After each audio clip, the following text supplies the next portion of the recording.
Well, British Prime Minister David Cameron is rejecting a call from Argentina to hand over the Falkland Islands. Mr. Cameron says the people who live there should determine their future. They're scheduled to hold a referendum on the issue this year. Argentina's President Cristina Fernández de Kirchner wants the islands returned to Argentina, where they are called Las Malvinas. Another skirmish between Britain and Argentina in the war of words over the Falkland Islands. Recent months have seen the President of Argentina, Cristina Fernández de Kirchner, raising the temperature, and today she launched another broadside. In a letter to David Cameron published in newspapers, she writes, 180 years ago on January the 3rd, in a blatant exercise of 19th century colonialism, Argentina was forcibly stripped of the Malvinas Islands, the name used by Argentina. Since then, Britain, the colonial power, she writes, has refused to return the territories to the Argentine Republic. I reiterate our invitation for us to abide by the resolutions of the United Nations. This letter is just the latest salvo in an increasingly vocal campaign by Argentina. It accuses Britain of failing to abide by UN resolutions calling for an end to colonialism. It also accuses Britain of refusing to negotiate over the sovereignty of the islands. But that's a view firmly rejected by Britain and its Prime Minister.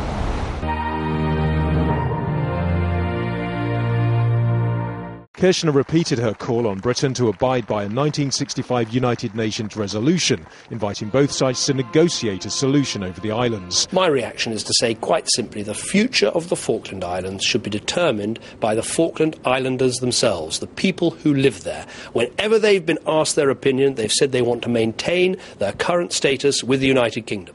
The 3,000 population votes in a referendum in March, and it's expected to overwhelmingly back remaining British.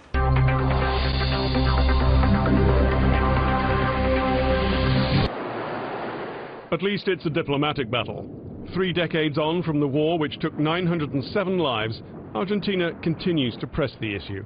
The government now is not in the same path that that Argentina used to pursue. Now it's again a position of pushing the British government into negotiation and not paying attention to the islanders themselves.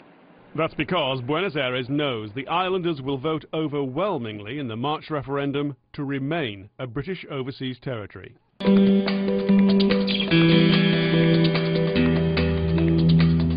In Argentina, where the Falklands are known as the Malvinas, Argentine war veterans have been voicing their support for Fernández.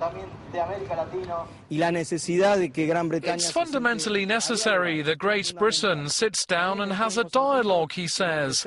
We're in complete agreement with the letter that's been sent by President Cristina Fernández.